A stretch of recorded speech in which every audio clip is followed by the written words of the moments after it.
இசையோட சித்தி வந்துட்டு நம்ம ஜாதகத்த வந்துட்டு இந்த மாரி பண்ண வேணாம். அது நம்மளுக்கு ஏதாவது பிரச்சனை ஆயிடும்னு சொல்லிட்டு, என்ன பண்ணலாம் அப்படின்னு யோசிக்கிறாங்க. குப்பையில தூக்கி போடலாமா? ஒரு வேளை இது வந்து அந்த சுபத்ராக்கு கிடைச்சிச்சுன்னா, அது வேற பிரச்சனையாயிடுமேன்னு யோசிக்கிறாங்க. டக்குன்ட்டு கரெக்ட்டா அங்க டேபிள் மேல ஏதோ ஒரு ஃபோட்டோ வந்துட்டு இருக்குது. அத வந்துட்டு யுஎஸ்ஏக்கு அனுப்ப போறது தான் அட்ரஸ் இருக்குது. அத பார்த்தோன்னே சரி ஓகே இது யுஎஸ்ஏக்கே போயிட்டோம்னு சொல்லிட்டு அந்த ஃபோட்டோ பின்னாடி இதுவும் தொறந்து, அதுக்குள்ள அந்த ஜாதகத்த வச்சு அப்படியே திரும்பவும் இது போட்டு அடிச்சு வச்சுடுறாங்க அவங்க சித்தி.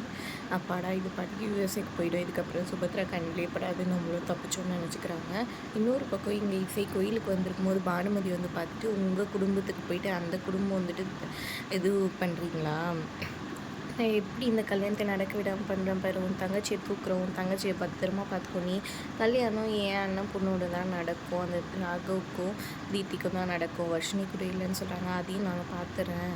உன்னால் முடிஞ்சது பண்ணிக்கோங்கன்னு இசை சொல்லிட்டு அங்கேருந்து கிளம்பிடுறாங்க.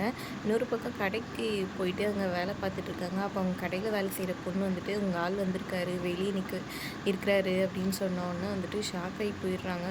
ஃபோன் பண்ணாலும் நம்ம எடுக்கலையே, அவர் கோவமாக இருப்பாருன்னு சொல்லிட்டு இசை வராங்க. வந்த உடனே வந்துட்டு "ஏங்க விஷால் சாரி, என்னோட நிலைமையை கொஞ்சம் புரிஞ்சுக்கங்க. நான் அவ்வளோ தூரம் சொல்லியும் வந்துட்டு நீ இது பண்ணிட்டல, உன்னால் முடியாதுன்னு சொல்லியிருந்தா நானே ஏதாவது பண்ணியிருப்பேன். நீ வேணும்னே என்ன இது பண்ணிட்ட. இப்போவே நான் எங்கள் அம்மா கிட்ட போய் சொல்ல போகிறேன் அப்படின்னு சொல்ல, ப்ளீஸ் விஷால் சொல்கிறத கேளுங்க. வேண்டாம் விஷால், என் தங்கச்சியோட வாழ்க்கையை அடங்கி என்ன தங்கச்சியோட வாழ்க்கை அதான் மோந்திர போட்ட பிறகு தானே நான் சொல்ல சொன்னேன். நீ ஏன் சொல்லலைன்ற மாதிரி இல்லை விஷால், அது வந்து நான் இப்போவே போய் சொல்கிறேன்னு கிளம்புறாரு. விஷால் ப்ளீஸ் ப்ளீஸ்ன்னு சொல்லிட்டு இசையும் பின்னாடியே வண்டி எடுத்துக்கிட்டு போகிறாங்க. நேராக அவங்க வீட்டுக்கு போகிறாரு. போயிட்டு இறங்கி போய் அம்மா அம்மான்னு கூப்பிட்டுட்டு போகிறாரு. அவங்க பாட்டி சொல்கிறாங்க கோயிலுக்கு போயிருக்கா அவங்க அம்மான்னு சொல்லிட்டு. சரி ஓகேன்னு சொல்லிட்டு இவரும் வந்துட்டு கோயிலுக்கு கிளம்புறாரு. அப்போ இசை வந்துட்டு ப்ளீஸ் சொல்லாதீங்க, ப்ளீஸ் நான் சொல்கிறத கேளுங்க.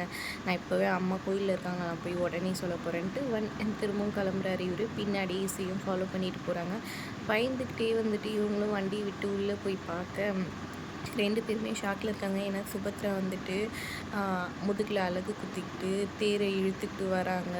அதை பார்த்தோன்னே 2 பேருமே ஷாக் ஆயிடுறாங்க. எதுக்காக இதை பண்ணுறாங்கன்னா, பசங்களோட 2 பேருக்கும் வந்துட்டு நல்ல பொண்ணுங்க கிடச்சிச்சு வாழ்க்கை துணையா, அதுக்காக அவங்க எதிர்பார்த்த மாதிரி பொண்ணு கிடச்சிச்சுன்ற மாதிரி அதுக்காக பண்ணுறாங்கன்னொன்னே 2 பேருமே ஷாக் ஆகி போய் ஒரு மாதிரி இதுவாயிடுறாங்க. அப்புறம் இசைக்கிட்ட போய் நின்றுட்டுருக்காங்க. அவங்க தேர் இழுத்து முடித்த உடனே வந்துட்டு அவங்க வந்துட்டு இது பண்ணுறதுக்காக அவங்களுக்கு பாத பூஜை பண்ண யார் பண்ணுறீங்கன்னு கேட்க, இசை வந்து நான் பண்ணுறேன்னு சொல்லிட்டு அவங்களே பாத பூஜை பண்ணுறாங்க. இதை பார்த்து சுபத்ரா இன்னுமே இசையை ரொம்பவே பிடிச்சிருது. அதோட எபிசோட் முடியுது.